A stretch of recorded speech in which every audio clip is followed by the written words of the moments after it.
Hey, I'm Ben Silverio. And I'm Jenna Dalgety. And I'm Ansel Burch. And it's time to party! Thank you for joining us for our January coverage of Freejack. This episode was recorded on December 16th, 2022. We are not doctors. We don't give medical advice. Please drink responsibly. Party people, welcome back. This is Time to Party, a podcast. Or so they tell me. Where we take a look at time travel media and celebrate all things that come out of the genre. Yes, even the movie we're covering this month, Freejack, featuring Emilio Estevez and Rene Russo, and a whole bunch of other cool people in a bad movie. A lot of cool people in a bad movie. But it's a fun movie. Mm-hmm. Yeah. Mm-hmm. Yeah. They're fun. There are explosions. So many Explosions? So many explosions. I wonder if it would be good to watch in a movie theater now. Just immediately no. No, just like, I mean, now. Like, Oh, now? I thought Yeah. you said no. Because, we love a movie with explosions. Sure. Anyway, party people, welcome to the third episode of our deep dive, because we've gone pretty deep into this movie, of our deep dive into the movie Freejack. We are joined by the incredible Jenna Dalgety. Thank you for joining us for yet another ridiculous premise episode. Thank you for having me. Yeah. And as you all know, party people, this is our edutainment episode. For our edutainment episodes, we do not do a deep dive. We take a shallow dive, a very, very shallow dive into some technology or some history or some whatever fun facts we find associated with the movie that we're talking about for the month. Yeah. We like to call it the lazy river of information. Yeah, because we're not scholars. Jesus, what do you right? want from us? We're not doctors. We're not Stella Cheeks and researching the reanimator into, the oblivion. I gotta say, because of spooky 30s, that's when I was just like, yeah, we definitely have to have Jen on our pod. But So insightful. I was just excited to finally meet you at a party and be able to talk. I was like, It's like, oh, you're not on stage. No, a lot of times I'm not, but that's when I Entertainers, see- they're just like us. What? No. No, never. I mean, I'm collecting a check for this, so Ansel is taking care of it. it's a cut of royalties. oh yeah, Don't tell her. that was our yeah. I mean, that was our agreement. Right. It's kind of the royalty. You get a cut of the gate, you know. I mean, this is a podcast. It's going to be replayed. I get oh, numbers yeah, of absolutely. downloads, You right? get Yeah. So The many residuals. downloads. Yeah, exactly. So, We can't do residuals. HBO Max will cancel us. oh no. Then we'll be right there on the unemployment line with Henry Cavill. Whoa. Good company. I mean, a And big nerd, Anthony too. Hopkins. And Anthony Hopkins. whoa. That's true. Westworld got the sack. For Freejack, there is a number of things that we could have covered while watching this movie, and parts of it rewatching, because, full disclosure, I did fall asleep at one point. I had to rewind it back. It was only like 15 minutes, but like when that dude starts talking about the ways to prepare river rat, I'm just like, what? And I spaced out and I fell asleep. So Do you think that eagle gives up? What? Wow. yeah, ridiculous. So I could have talked about eagles. I could have talked about rats. I could have talked about race cars, or Mick Jagger and his musical career. Yeah. That's not out of that our would not be wheelhouse. Yeah, that would not be weird for us. Yeah, but instead, I decided to look up stopwatches, because in the opening scene, Holy fuck. When they're timing him? they're timing him. Jesus. and Rene Russo has it around her neck. Ah. That's well done. This is his MO though. Like it was you that Just did get some the really rabbit's random foot, right? thing. Or was No, that Aaron? was Aaron. Aaron did yeah. the rabbit's foot. But I mean, I've done some equally weird ones. So after that scene, early in the movie, That very memorable scene, apparently. apparently, I started wondering. I'm like, when did stopwatches become a thing? And you know, the desire to keep track of time has been around forever. Basically, you know, Sure. like you could trace timepieces back to Fucking Stonehenge. exactly.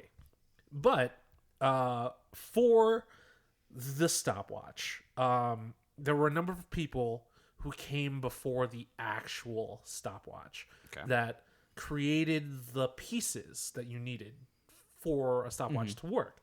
So in 1695, a British man named Samuel Watson invented the physician's pulse watch at the request of a surgeon named John Floyer. This was a pocket watch that could be stopped by operating a lever that was able to measure time at an accuracy of 1/5 of a second. That's pretty good. It's pretty good, right? In 1695, Yeah. like very precise. Watches were still a new thing. Well, I guess they'd be about 100 years old at that point. So Next up was George Graham, who his contribution was through different inventions, particularly the deadbeat escapement. But his claim to fame is that he came up with a start stopwatch that measures time to 1/16 of a second. So, getting in tiny increments closer. 1776. Dude from France. Jean Moulin Pouzet. He's the one who added the clock function to the stopwatch. But it was paper. So it was... sorry. Yeah, so basically his version recorded the passage of time on paper. Which is confusing, right? Like, how did... Like a ticker tape? I think that's what it was. That's what it sounded like from what I was reading. Which is not as practical as the other two pieces, right? But now so we many get questions. to the traditional stopwatch that you think of, right? The clicky-clicky one. Yeah. So it was widely accepted that the first stopwatch was made by Nicholas Matthew Resurrect. Yeah. In 1822, because King Louis XVIII wanted a better way to record times for horse racing. I'm so glad it was horse racing. What did you think it was? I assumed it was a sex thing. Isn't it? Is horse No, racing they just not make it better. when you do it while horses are racing? So I'm just like, oh, cool. That's a nice grassy area. And I don't know. It's a nice. yeah. It was cool to hang out there. That would be I a like cool it. place to be. Yeah. So It's a nice part of Paris. yeah. I have very disjointed memories of Paris because I was very, I don't want to say depressed. I was a little bummed out because Paris is a city for lovers, and being incredibly single in Paris is kind of depressing. But that could be any city, right? Yeah. That's okay. His design was more of like a watch face that you'd see today in a pocket watch with the hands moving around. Ryusek was widely believed to be the world's first stopwatch. His version Okay. was thought to be the one And until his is the clicky one. right Okay. until May of 2012 when Right after they stole his body, like 3 Yeah, years later. 3 years after. 3 years after Alex Emilio Estevez. Furlong's body has been, transported to the future. He bought this watch at auction. No. Yeah. But a watch was put up for sale at auction in Geneva, by the Christie's auction house. that discovered this watch from 1816, 6 years before that dude. Okay. Louis Moignet made a watch called the Computeur des Tierces, or 1/60th second counter, which showed the passage of time with hands, much like a modern stopwatch. So when they discovered that, they were just like, oh, now we messed up. Because this predates Resurrects. So now it is accepted that this 1816 one was the first stopwatch. Gotcha. Like as we know it today. Okay. Well, bam! Shallow dive. Who would have thought that? And honestly, this is the reason why I went with stopwatches, because I didn't think there was so much drama around it. Like, oh yeah, we accepted that this dude designed the modern stopwatch. Nah, they were wrong, and they owned up to it. Good for them. That's nice of them. Because the other things that I was considering doing. Yeah, what did you think about doing? Oh my god. I mean, like race cars was like the main one. Sure. And I'm just like, that's such a broad topic. VR, but Sure. that was also a very broad topic. It was hard to pick out stuff that weren't explosions in this movie. Explosions? We haven't done explosions yet. I'm just waiting. I'm just saying, this movie is chock full of car explosions. It's true. Mm-hmm. Like, just so many of them. Any car that even remotely gets dinged explodes. I love it. We should have done like the regulations around safety that makes cars less likely to explode. Ooh. Do you want to look that up real quick? You No, want to add? I don't. I really, really don't. Maybe I'll host and post it. There you go. All right, Jenna, you're up. Okay.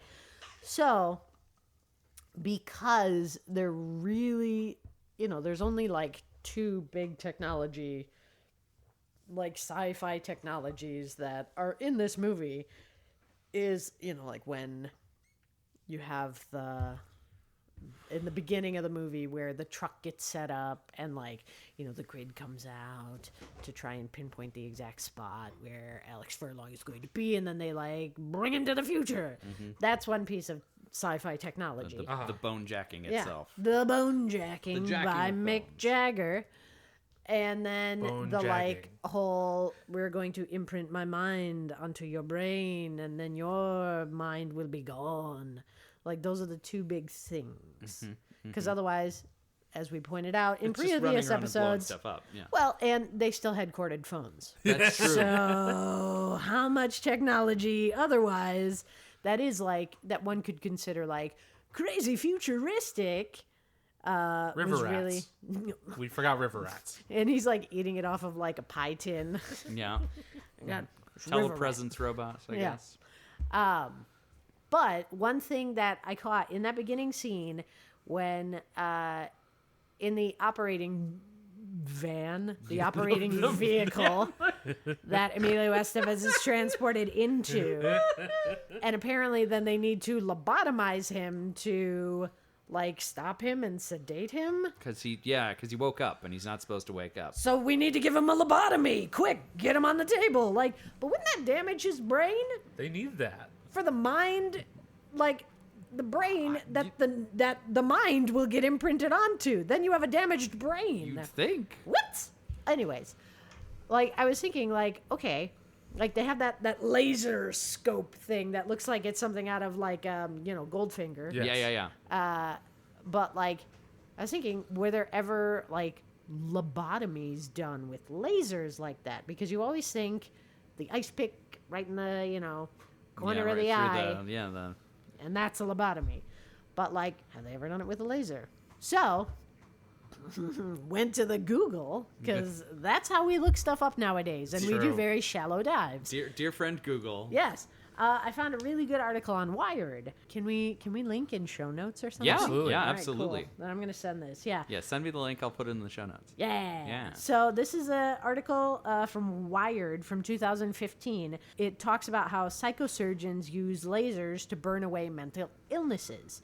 So essentially what it does, in lieu of the old ice pick lobotomy to try to stop the part of the brain that's not working Just right. gonna wiggle a thing around Yeah, up in and we there. just put this in there and wiggle it around, and that should make it that work should better, do it. right? But apparently, what they would do is they would use a laser to focus on parts of the brain where, like, the neurons and the synapses have kind of, like the actual points that they can say, this is the part of the brain that controls this. And this article talks a lot about OCD, obsessive compulsive disorder. Oh, sure. Okay. And how, in particular,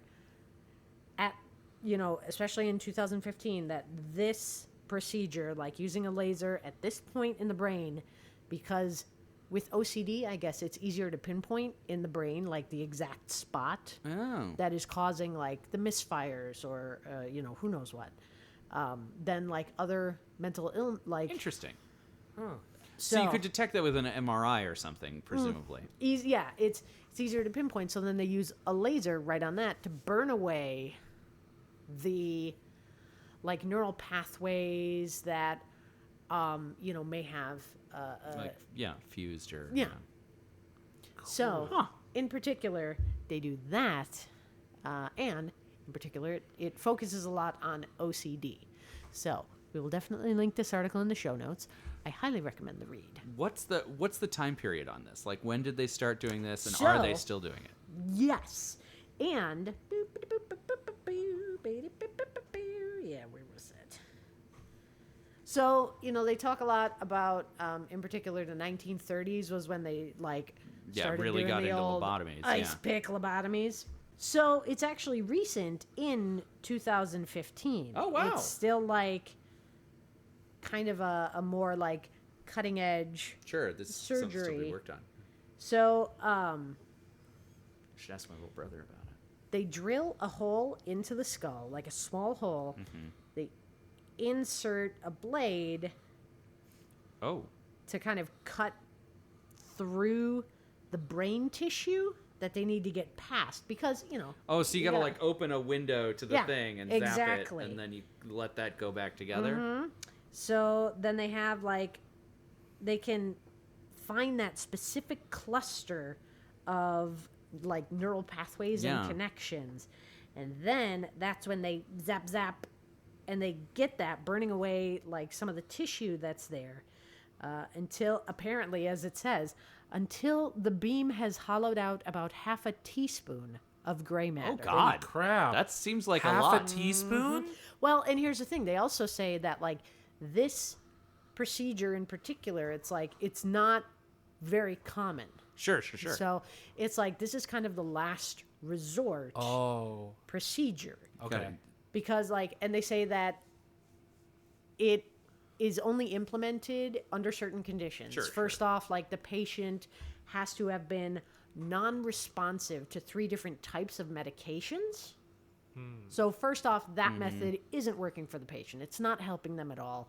They're not getting any better. And then they've also had a lot of therapy sessions. Sure. And so, even just doing regular therapeutic sessions, you're not getting any, it's not working. You're not able to move past any of the issues. Then at that point, they might get this. There's a quote from Charles Mickle. He was a neurosurgery resident at Columbia University Medical Center at the time in 2015. I hope he's graduated and gone on to do some great things, Charles. He says... No pressure. Yeah, exactly. I'm Says, gonna look you up. for these patients who are the sickest of the sick, they should be allowed the best option at a normal life. Sure. So that's the mindset that comes into opting for this type of surgery. Yeah. Extreme Because, situation calls for. Yeah. Right. Because that's just it. It's you are You're gonna getting a cut a hole. teaspoonful of gray matter out of their brain. So it's you got to think of how jarring that can be for the patient too. So, yeah, it's only for big cases that they would do that. Interesting. Wow. Wow. Remember That's when so we said cool. we weren't doctors? Yeah. Jenna's kind of a doctor. Charles Mickle. Charles Mickle. Hopefully he's gone on Shout to... out Charles Mickle. Yeah, Chucky. Party people, thank you for joining us this month as we talked about Freejack. You can watch Freejack if you'd like on Peacock. Just about anywhere. Yeah, Peacock, Freevee, YouTube, Ansel's house. Probably some other places. Yeah. Probably find a DVD of it at or VHS at a pawn shop. Emilio or Estevez will Salvation bring Army. it to you Yes. in a race car. Check the bargain bin at your Best Buy. You know, I wouldn't be surprised Little if this free movie was out library. of print. Probably is, yeah. Because how many waves do they need of Freejack on DVD? I mean, is it on Blu-ray? Oh, I didn't even check. That's a good point. That's a good barometer. Yeah, exactly. Once it hits Blu-ray, you're good. And was there ever a Laserdisc issued of it? It is on Blu-ray. Wow. Yes, for those wonderful special effects. To see Especially it on HD. all of the special effects when they end up in the spiritual switchboard and meet. I don't know how it happens, but Tron looks better than this. Yeah, thank you for tuning in. This has been Freejack. You can go back and listen to the rest of the episodes. You can listen to the rest of all of our episodes if you want. 1 and 2. Yeah, look at that. We're going strong with season 3. Yeah. Strong opener Freejack. with Freejack and the amazing Jenna Dalgety. Boop, boop. Thank you. Yeah, party people. You can find us on the internet. I am at Ben Silverio 20 on Instagram, Twitter, and Hive. I am at Indecisionist on Twitter and at The Indecisionist on Instagram. And I'm at Jenna Dalgety on Twitter and at Jenna Dalgety on Instagram because I am that old. You can join in the conversation by using the hashtag #Time2Party. That is time, the number 2 party. As well as Time the Number 2 Party, all spelled out. Thanks, Warren. Special thanks to April Moralba for our podcast art and to Marlon Logan of Marlon and the Shakes for our amazing theme song. This has been an Indecisionist production. And until we meet again somewhere in the time stream, hopefully if we don't get bone jacked by Mick Jagger, we would like you all to be excellent to each other. Party on, dudes.